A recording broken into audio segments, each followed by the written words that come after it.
welcome to SlatorPod, first edition, your fresh weekly podcast that we're going to upload initially on YouTube, but then, of course, disseminate across all of your popular podcast channels where you subscribe to it. And my name is Florian. I'm based here in Zurich, and we also have here Esther. I'm based in London. Excellent. And so we're going to discuss the weekly stories in this podcast. So there's so much going on, and we're going to do a recap of what has happened during the week, and give you some extra comments on it, and tell you a bit about how we came across some of these stories and provide you some additional background. So what's the first story we want to talk about? Well, I think there was an interesting one we published recently about Easy Translate and that contract in Denmark, a bit of controversy around that.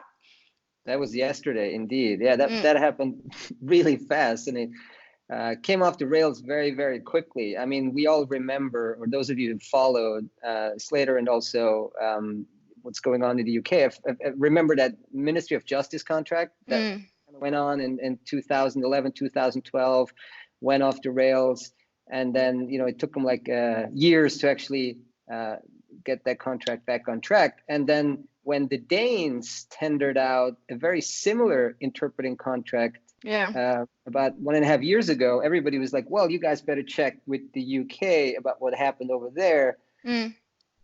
Looks like they didn't, although I have no particular insights on that. So they tendered out this 80 million piece of business and awarded it to a startup company.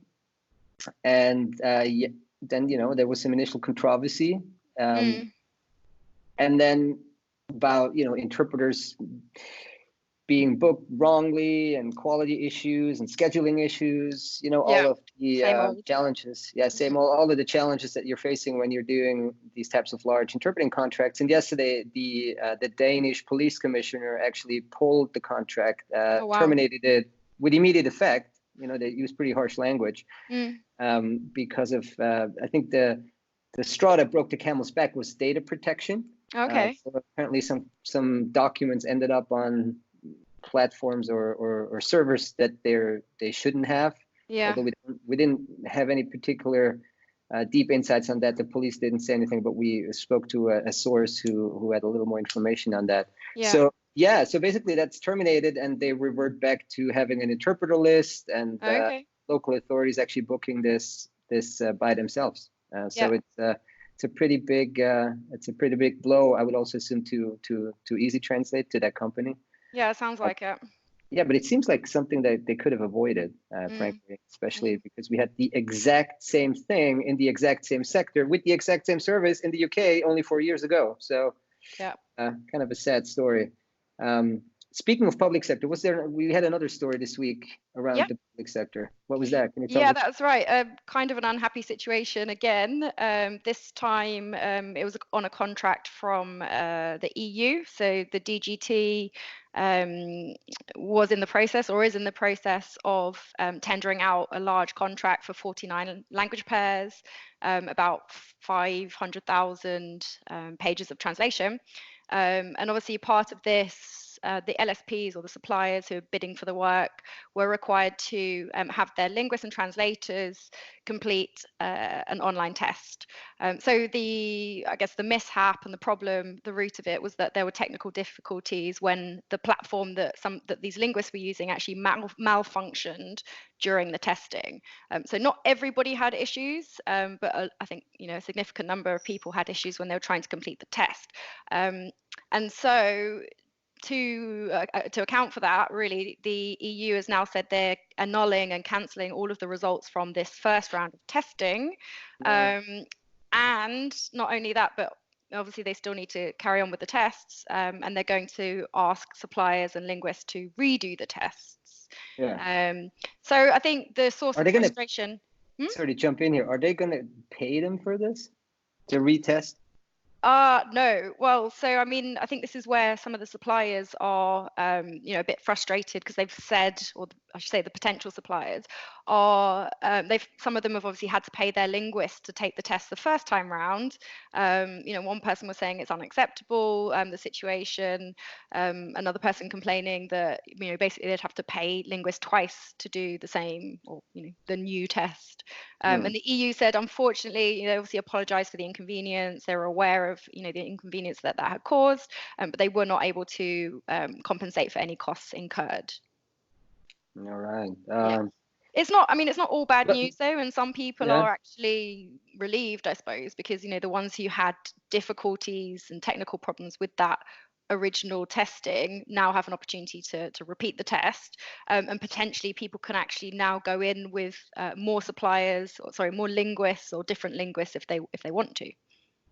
So the thing that failed though, that was a third-party software, right? Correct. Yeah, that was a third-party software. It was the Prometric system platform. We're unconfirmed by the EU, but we have it on good authority. That was the name of the platform. And I think now for the second round of testing for the reset tests, the EU is reverting to good old-fashioned email. So everything's going to have to be coordinated by email. Obviously, huge administrative burden as well on both suppliers and the EU for those repeat tests. Sounds like fun. So that Prometrics thing, that's not related to the language industry. That's kind of some testing software, right? Yeah, exactly. Okay. I think there was a bit of confusion around that yesterday. Well, generally, okay, so those tests, right? I mean, often when you take translation tests, I mean, it's kind of a bit of maybe an open secret, but some of those linguists that take the test are not necessarily the ones that end up doing the actual translation once the contract is live. Is that different in this case? Are the people taking the test the ones that are actually going to work on the translations afterwards? Yeah, I mean, I think that's probably one of the main differences between public sector and private sector in this respect. I mean, I know definitely in the case of this, on this tender, all of the linguists that are going to be used for the actual translation, to perform the translation once the contract is live, they all need to be vetted. All their names need to be disclosed and submitted as part of the tender. Okay. Well, okay, then at least it makes sense. Like you're not, it's almost a pre-qualification of those linguists. Then we also had RWS publishing the final set of numbers for their financial year, which ends, I believe, September 30th. So they already gave the markets a heads up about a month or two ago. They always call this like a trading statement, where they just publish like an initial set of mostly revenue data or growth data that is relevant to the investors. Yeah. But then they don't have the full set of figures. So this week they published the full set of figures and really drilled down, provided figures across the different geographies they have, across the different entities. So there were a couple of highlights there where, I mean, generally the RWS is what we call now the world's most valuable listed language service provider. I mean, as a standalone entity, it's now worth like let me get the exchange rate right.